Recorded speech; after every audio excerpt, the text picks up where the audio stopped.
You know, even if you sold us fear, we cannot buy. You know, and therefore, as I'm out of the country, unless I'm stopped from going, and if I'm stopped from going, I'm still okay. I'll be here because this is my country.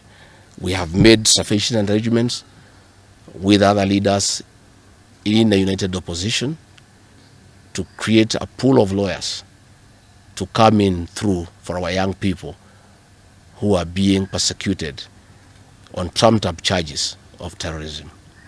And I want to explain. I have heard the president saying that people have attacked police stations and the law courts.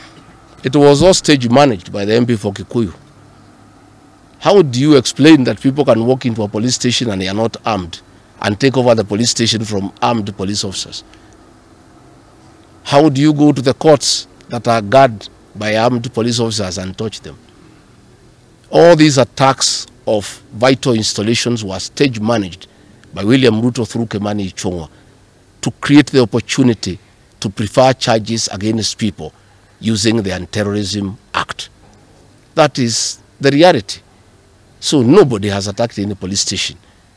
They were all stage managed by government. And what is happening is history is repeating itself. This is exactly what Moi did in the 80s against the Kikuyu community.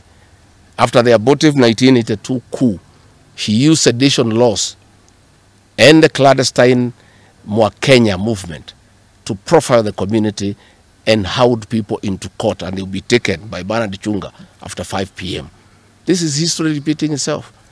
I want to ask our people to be calm, to be cautious, and to be strong.